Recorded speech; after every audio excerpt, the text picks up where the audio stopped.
man. We're back at it. We're back at it. Oh yeah, we're already 10 seconds in back at it, man.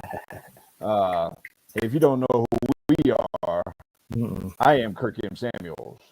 And I am Jason B. Kendrick. And we are the Mad Men of Masculinity, baby. That's right. We're just real men having real conversations for you. And tonight, for you. Yes. Not for us, for you. We have these conversations all the time, man. So we figured one day, let's start having these conversations. Let's record it. Online. Let's record this thing, post this stuff, man. This is some good thoughts, some good concepts, some good content, all the above. Man, I'm excited, man. I'm excited because you're gonna drive this thing, man. You got the agenda, man. You're the man. We got the agenda, man. So it has been a while since I've been on, and we do apologize. Well, I won't say apologize. We do acknowledge that we have not been on, but we've been promoting a little something, the 7 Secrets of Modern Dating, into the book Attached, which is talking about attachment styles.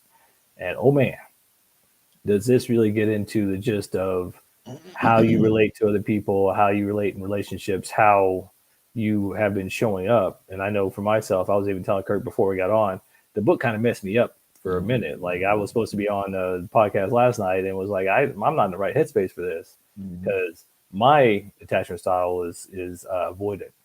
So like I need my space. I need to feel more independent. When somebody tries to get close, I freak out. And in the first part of the book, the first probably 3/4, avoidance kind of just like, oh, well, avoidance, they don't really want intimacy. And I'm like, that's not true. I want intimacy. It wasn't until the end part where they really started talking about how with conscious communication and effective communication, you can really start to change those things. And that's why we wanted to bring this up, because understanding your attachment style will really help you and anybody else that you're dating understand why you react the way you do, or why we act the way we do in relating. It probably will help you to go back to your relationship to go, oh, that's why I did that. That's why I acted that way. And oh, guess what? There is hope. We can make it out. Yeah. What do you think, Kirk? I think that's absolutely. I mean, I think dating starts in the mirror. I think relationships start in the mirror, and I think I think sometimes that's the hardest place to look. Yeah. But when you invest in the mirror, then you can love who you see in the mirror unconditionally, but recognize that what you see in the mirror is a work in progress. And so a lot of people want to jump straight into dating, and it's like, wait a minute, if you don't know yourself, then how can you show up as your best self on your very first date? And so the whole idea of starting on the inside, starting with you, it involves becoming aware of you, whether it's personality types or or something like attachment styles or just whatever, adverse childhood experiences, all these kinds of things are what we have kind of laid out in there. And yeah, when you know that stuff, some of the things you might discover is something you need to go work on, or something you need to get help with, or something like that. Yeah. But then if nothing else, a lot of it is just knowing you and getting invested in you, valuing you, all of your, bits and pieces, so that you can, like I said, so that you can show up and you're not looking for somebody to validate you and all those kinds of things. And so, it's huge, man. And yeah, to your point, man, that book was pretty significant. So the book that we're talking about is called Attached, and it's written by Amir Levine and Rachel Heller. So we happen to be partaking it on the audio version, but in any case, attachment style is just huge in terms of knowing yourself, because then you begin to see how your repeated patterns, like you said, show up in your life. Like, why do I keep ending up with this type of person? Or why do my relationships keep ending up this kind of way? Why do they keep ending the same way, et cetera, et cetera? And a lot of that has to do with this. A lot of that has to do with what you see in the mirror and all those kinds of things, man. So yeah, it is huge. Yeah. And then, we talked about in the first secret of 7 Secrets of Modern Dating, go in before you go out, know yourself. And these are the things: knowing your personality type, knowing your love languages, knowing your attachment style. Mm-hmm. And when you know these things, you can actually be better prepared to be more of who you are, understand yourself better, and be able to show up authentically while you're dating, so that, like we said before, you want to show up unapologetically as who you are, so that you can weed through the people who aren't your matches, so that those who are your matches will get to know who you are right away. Right. And that way you're not 3 months down the road going, you've changed. No, now I can't act anymore. Now I got to be myself. Right. And, knowing yourself that way and having some sort of answer, having some sort of idea like, oh, that's why I respond that way, or that's why I've done these things. And I think having that awareness is the starting point. That's where you go, okay, now I know where I'm at. And so if I want to go into a committed relationship, or I want to go into finding somebody, now I know where I'm starting from. And I think a lot of times in our past dating, I know I speak from experience, going in blind, not knowing who I really am or what my issues are or traits are. You just go after whoever seems to be available or whoever you seem to be attracted to. But if you're not aware of your attachment style, you may not realize that who you're attracted to, who you got the sparks with, is somebody who is similar in trauma. So you're trauma bonding and then love bombing versus actually coming in a healthy relationship. But the good news is, and this is one of the things we get from the book Attached, is that 50% of the population are secure attachment styles. Now, the other 25% is anxious and then avoidant. But it's interesting, and I find this interesting because when I look back on some of my relationships and some of my dating, a lot of times avoidant and anxious meet up.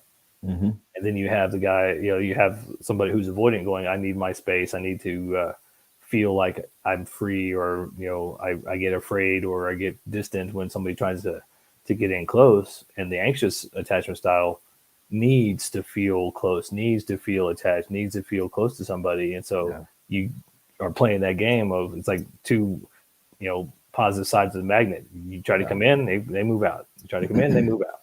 Yeah. It's very interesting. And so the theory, and I mean, we're not, we're not psychoanalysts or psychotherapists. So we have no intention on, psychos. We have no intention. And by the way, if you're watching this on the Mad Men of Masculinity page, you can comment. We can see your comments live. So I just happen to share this on my page. But if you go to the page of Mad Men of Masculinity, we can see your comments live, and we love to respond if you have any feedback. But yeah, I mean, in terms of in terms of the attachment style, I mean, you can go and research just attachment styles, and there's several resources that'll come up to explain them. But so yeah, I mean, in terms of what those things are, I thought it was profound that he or they not only kind of explored all the different attachment styles, but how they interact with one another, and even in some ways how one can balance out the other, and how this person meeting that person in some cases, in some instances, and at the same time how, like you just said, two different styles can be toxic to one another. You end up with somebody who is constantly pushing away while the other one is constantly kind of grabbing, and then it just becomes, dude, been there, done that. Coaster, Been there, done that, dude. And I'm telling you, it is one of the most frustrating places to be in relationship, where somebody who in their being, they tend to want to run away, and then somebody else comes in and you want to be the latcher owner or the savior or whatever you want to call it. And man, I'm telling you, and you can't win. You just can't win until you gain some kind of awareness or understanding of all that stuff. Yeah. And it's interesting. I know for me, I can see that I'm mostly avoidant in my past. But what I also realized too is, like, once I got into a connection with somebody, then I started to express like anxious tendencies. Like, where are they at? What are you doing? Why aren't you calling me? What's going on? Just because of the unhealthy attachment style of, like, I need to, okay, I'm not letting anybody in. All right, I'm letting you in now. Now you're in. Now what are you doing? What's going on? Yeah. And so it's really interesting once you realize that, to be able to say, okay, now as I'm starting to talk to somebody and I see I like them, there may be some potential. Now I can say, okay, you just need to understand, I'm coming from an avoidant attachment style background. So at some point I'm going to need some space, and it's not anything personal to you. So like, if I start to pull back, I will try to effectively communicate. And I think that's the biggest thing to take away from this, is that both of the anxious and avoidant styles can be cured or dealt with through effective communication. Yeah. Because what we tend to do is make up our own stories in our own head about what they're doing or what they think or why they did such and such. Yeah. versus going, what you did made me feel so and so, and what I need is an explanation, or I need just some clarity. Yeah. And and of course, if you're anxious attachment style or avoidant, communication or effective communication, especially, may not be your forte. Yeah. Some people I've read, some people say once your attachment style is locked in, which normally they say it's within the first like couple years of your life, Yeah. based on your initial caregivers and what that experience was when you were, within a couple years old. Some people say that once that's locked in, it never changes. Some people say that you can migrate from one to the other. Like I said, I'm not a therapist or anything like that. I got no initials behind my name. But I can tell you that I have experienced a transition from one quadrant to the other. I've experienced being in one of the insecure categories to what I would consider now being to be in the secure category. And I want to say that specifically because of what I'm about to say, which is for me, awareness was huge of it all. Not only to be able to recognize in somebody else, which I think, man, if you're meeting somebody, dating somebody, or whatever, especially starting off, if you're in like a 10 or 15-year marriage, you just got to deal with it, like, in terms of this is the one you got. But at the same time, if you're meeting somebody initially out of the gate and in a dating scenario, you can recognize these things and you can say, whoa, time out. You can also recognize these things within you and be able to process things differently. Like, who do I want to be? Why do I want to be that? I just experienced this in the last 24, 48 hours. I had something come up that was a violation of my trust in a past relationship. And then, and so now I'm like, okay, everything in me says, this is why you avoid connection. This is why you avoid attachment. This is why you avoid intimacy. So shut down everything. And then there was the check valve that says, that's not who I want to be. I don't want to be closed off. I don't want to be avoidant. I don't even want to be anxious, or any combination of any of those things. I don't want to be fearful. I want to live, and part of having love and relationship, is the danger of getting hurt, the danger of being disappointed, the danger of your trust being, violated. And so I had to make a conscious choice of, is this who I want to be? When all of my default was kind of pulling me, like saying, come on back over here, come on back over here in the closet in a cave. And I'm like, no, I don't want to live in a cave anymore, man. I love being free to love and free to be intimate and all those kinds of things. And so it's hugely important. Yeah, I think you make a great point, because when we talk about the starting point, now you know your point A. Now you know that that's your attachment style. Now you know that when somebody starts to say, if you're avoidant like us or like we used to be or are working on, when you feel yourself starting to pull, you can stop yourself and go, wait, that's my attachment style. That's just my fear coming up that maybe this person that I'm going to allow in or get close to may leave. And when you understand that, you can check yourself and go, okay, do I want to do that again? Yeah. Or do I want to have effective communication and say, hey, honey, I'm feeling a little triggered right now, and here's why, and it's nothing to do with you, but I just want to let you know, so that they can become aware. And then now you're playing fair. Now, instead of playing these unconscious attachment style games and detaching or pushing away, you can say, this is what I'm feeling right now, and I just want to let you know so that you don't take it personally.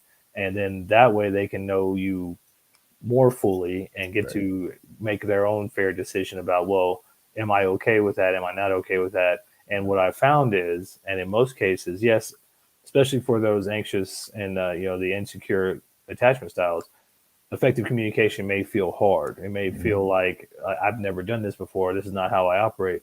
But what tends to happen is, once you do communicate effectively and speaking from I, and this is how I feel, and this is what I'm up to, your partner now can see you in a new light and can understand. And then you're now actually generating that intimacy, because now they're seeing you for who you are versus you playing those games that you were unconscious of before. I mean, it's such a game changer when you can actually see yourself and you see the wheels turning. You see yourself just like an automatic pilot start to do those things and go, wait, I can actually choose different now. Yeah. And then to your point, being able to communicate that is huge. I'm telling you, I mean, I didn't plan it, obviously, but I mean, this is 24, 48 hours old for me, literally. I mean, just how, like, man, to be able to recognize that, to be aware, to know myself, to have done the work, to know myself and to be able to recognize that, but then to be able to communicate that effectively, that's a gift that you give to somebody. I mean, that's also, I mean, it's a gift of communication. It's also a gift of vulnerability. And it's also a sign that you're aware that you have done your work, and that can be healing for for somebody else. And I, man, to be totally honest, so I believe that it's the madmen of masculinity. I believe that masculine should pursue feminine. That's what I believe. And ideally, I believe that not only masculine should pursue feminine, but feminine should reciprocate. Like, there should be an echo, there should be a reflection, there should be all those kinds of things. What can happen in the unhealthy balance of that is the masculine pursues and the feminine runs. Like, and so then we get into not a pursuit, but a chase. And my thing is, when you recognize that, when you've kind of done that kind of self work, like, my thing is, I won't chase anybody in any kind of way. I'm all about the pursuit, but I ain't chasing you. As soon as I see your back, then I'm peeling off of the dog fight. Like, I ain't. And so what happens commonly in, especially the masculine, feminine, male, female in the dating world, is that guys, there's a blur between what the pursuit is and what the chase is, and sometimes we can confuse the two, and guys might end up thinking I'm pursuing her and I'm reaching out to her and all that kind of stuff, when really she's avoidant. Like, there's something in her that doesn't even want that, and she rejects that, and she'll sabotage that even when she does get it. So we got to be able to recognize, like, nah, no thank you. Somebody is going to see this and they're going to want this, and I'm valuable enough to kind of pull back and say, nah, I'll wait for the person that is ready for what I have to offer. Yeah, I mean, and even going from masculine and feminine styles, whether it's chase or being chased, or whether you're pursuing or not pursuing, there's always an ebb and flow in relationship. Mm-hmm. Although, if you're unconscious and following one of these unconscious, fearful attachment styles, you may not even be aware that, okay, she wants to get close to me as a guy, and now I'm pulling back because I feel fearful, or I feel like she's encroaching on my independence or my. And it was a discussion Kirk and I were having before. It's like, I wonder, it seems like you would think guys would be more avoidant and women would be more anxious. And I guess if you're an avoidant attachment style, you probably will run into more anxious, because those two tend to magnetize towards each other, because you're basically fulfilling each other's own self-fulfilling prophecy. The avoidant goes, okay, I don't want to get close to people because they're trying to take my freedom away, or they want to encroach too much. And then the anxious style will say, well, he's going to leave me, so I need to make sure I can attach to him and know where he is. And so you're basically fulfilling each other's, like, prophecy or your inner dialogue, and being aware of that and going, okay, well, how have I been operating before? Can I be aware of this so I can either check myself or my partner, or even us as a couple, and go, let's communicate about this? Because before, I thought you were encroaching on my independence, or you were trying to smother me, when you were just looking for, as the anxious attachment style, looking for validation or connection to make yourself feel better. Because when I pull away, you feel less than, or you come up with stories that I'm not good enough, or he doesn't find me attractive, or he's chasing other women or whatever. And that's where the communication comes in. I think even before the last social event that Kirk and I were part of, there people were asking questions about what is the main things you need for a committed relationship to be beneficial and to work. And my answer immediately was compatible communication styles, and similar sense of humor is very beneficial too. But that compatible communication style, being able to effectively communicate with somebody about what you're feeling, about and being vulnerable and going, I feel trapped, or I feel smothered, or I feel anxious, and being able to let them know. Because whether you're in a men relationship, woman relationship, girl boy relationship, whether it's masculine, feminine, or whatnot, we have both energies, and a lot of times there's going to be an ebb and a flow. Yeah. And being able to communicate, like, okay, because just like Kirk said, a man, the masculine is just instinctually will pursue. But if you're chasing, And I think that's a good distinction, because chasing gets into stalking and Mm-hmm. all the unhealthy Mm-hmm. attachment styles and behaviors. Mm-hmm. You know, but if you're pursuing and she's not reciprocating, she's not showing you some sort of like positive reinforcement, then you're not pursuing, you're chasing, Right. and it's not a healthy, attachment. Mm-hmm. And those that fall in the anxious categories probably end up, and again, you can research all this kind of, but probably end up kind of feeling taken advantage of, or some point at the end. I mean, there are a lot of guys that look for basically anxious women that are kind of the latch on kind of types, and when It you boosts their find that ego. kind of person, yeah, it can be a complete boost ego boost for that person. And so and so this is why you got to be aware of you, and you got to be aware of, like, how do I present? And if you present kind of Klingon level 10, then then it's real easy to say, okay, I got this one on the hook, right? So I'm gonna either keep that one in the bullpen, I'm gonna keep that one on the side, maybe that'll be my side chick, or whatever, or the side dude. And then, and then there's always a bigger, better out there. Then there's all, I mean, and so these things like present in so many different ways, man. But I mean, it is huge to know yourself, but then to be able to recognize this in other people. I'm telling you, I would have saved myself so much time, effort, and tears had I even had the awareness of attachment styles. Yeah. And then when you throw in, kind of resources like a book like this that talks about kind of the interaction between the two, and some examples, and all that kind of stuff. And then you got people like avoidance. I ain't saying no names. People Like his that have point. been. I'm not. I had something flew over that. I mean, like a fly or something. Anyhow, but people that have been avoidant in the past, anyway, can just kind of show up, just only halfway there. I mean, because they're worried about. I mean, most people have a fear of rejection, right? And so a lot of this stuff presents, kind of wrapped up in that. And so, like I said, man, just having a awareness of all that stuff for you and for the other person, man, it is profound. Yeah, I mean, and the good news is, if you look at the percentages, half the population is secure. They had a Yeah. decent enough childhood. They know their value, and so if you find yourself in the awareness now that I'm avoidant or I'm anxious, and you find yourself with the sparks going off, maybe that's not your person, because and a lot of the times the trauma bonding, the energy that you're feeling, that the sparks and the fireworks Mhm. is that energy of the trauma bonding. And Yeah. so if you want to shift and find yourself a secure partner, most likely they're going to seem boring to you, because Yeah. the fireworks aren't going to go off. Yeah. And they're also not going to put up with your BS, Right. and they will let you know that what their needs are, what their boundaries are, and tell you right up front.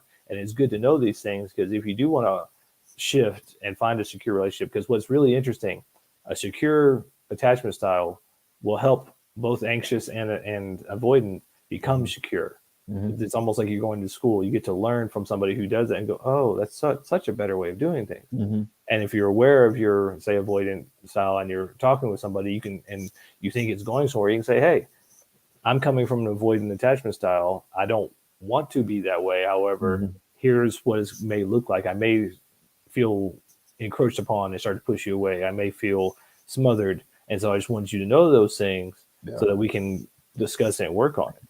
Yeah. I mean, and being able to discuss and work on those things. And like I said, especially if you can say, here's what I'm feeling.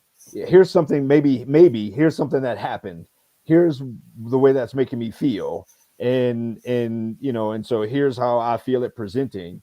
And then kind of here, I want to be this, or I don't want to be that, or if it's someplace that it takes you that's negative, I'm going to say, in some place you don't want to be, then recognize that, acknowledge that, and be like, hey, this is someplace I don't want to be. But at the same time, I can't undo a level of attachment that was developed in my psyche when I was 18 months old.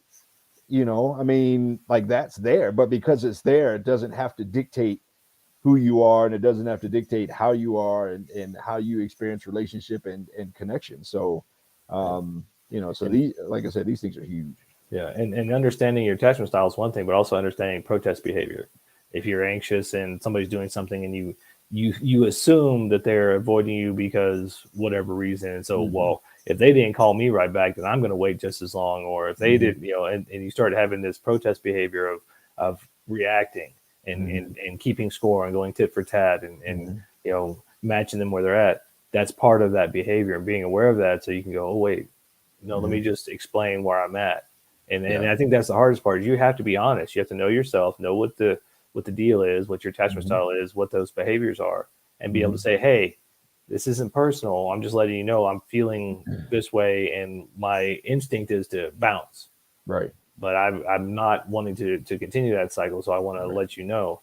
And that's where the intimacy and the connection will come in, because now you're actually showing who you really are. And that's probably the most fearful thing for most of the insecure attachment styles, is to actually go, this is who I am. I'm feeling insecure. And let me tell you. And coming from an insecure kind of background myself, anxious anyway, and even fearful on top of that, and probably a little bit of avoidant even in all that. But it was kind of my MO that, first of all, if I never open up to somebody, then I never have to worry about rejection, judgment, or being hurt.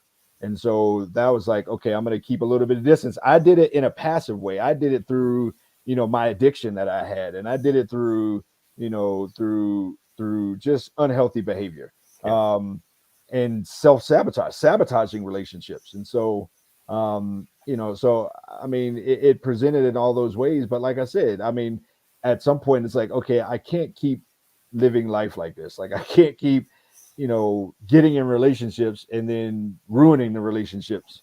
Like, that sucks, and that's costing me a lot of money and a lot of hurt and heartache and making a lot of people cry, and so doing that work. But then, but then yeah, like I said, this is all good stuff to just even know, period. So man, if we were to line up on the runway here, I mean, what do you think is the biggest kind of the biggest aha, the biggest takeaway for somebody to walk away with?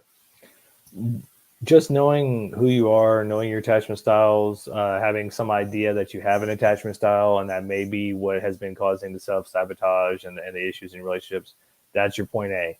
You're not stuck there. It's like, now you got your atlas out. Now you know where you actually have a roadmap. There is hope. You can go there, and you can get to where you want to be. And to Kirk's point before, to save you time, get things like this book, 7 Secrets of Modern Dating, from people like him and I, who have spent many years in the unhealthy attachment styles and learning the hard way how not to do it, so we can maybe save you some time and some energy and some money and some tears and blood, sweat, and tears and everything else about how you can move forward and actually attract and create those relationships you want.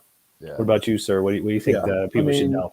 Again, same thing. Know thyself, and getting that understanding, getting that perspective for yourself and for relationships with other people. I think starting on the end, I would say, of all these things that I learned about the work that I did on me and the stuff that I picked up, besides personality types and love languages and even adverse childhood experiences, which is huge, attachment styles is, to me, what I've experienced, kind of the biggest indicator of why, at least and why I think other people tend to end up, in the same relationships or the same type of person, or having the relationships in the same kind of way. I think if we just gained a better understanding of attachment styles, then, man, that you could break the pattern, you can break the habit, you can break the curse of all these successive, failed relationships. I mean, you're the common factor in every failed relationship you've ever had, whoever you are. And so at some point you got to dig deep in to find out why. And I think attachment styles is huge for that, man. So yeah, you got to say, I'm the common denominator here, but there's hope. Yep. There's hope. Now that you know, you can move forward. So what if people want to get a hold of you, man? They can go right here. Boom. Or right over there. You can actually go to 7 Secrets of Modern Dating. You'll find my info. How about you, sir? If somebody wants to get a hold of you, this guy right here, the amazing intimacy incubator, Kirk M. Samuels himself. Same thing. Well, that's the website for the book. That was like the pre-launch website, but all of our bio and contact info is right there. KirkMSamuels.com is a website. The book went number 1 in 7 categories on Amazon. So it's obviously working. the ebook and the hard copy. So it's actually absolutely out there. I have a personal discovery roadmap, where you can actually unpack and explore the me to figure out how we get a better we. And so yeah, man, that's all good, brother. And then of course, Mad Men of Masculinity. You know, we still here. we're We still still here. We're here. still doing our thing, man. Still doing our thing. So And we don't right want to on, keep brother. you. We love y'all. We'll see you next time. Mad Men Masculinity out. Peace out.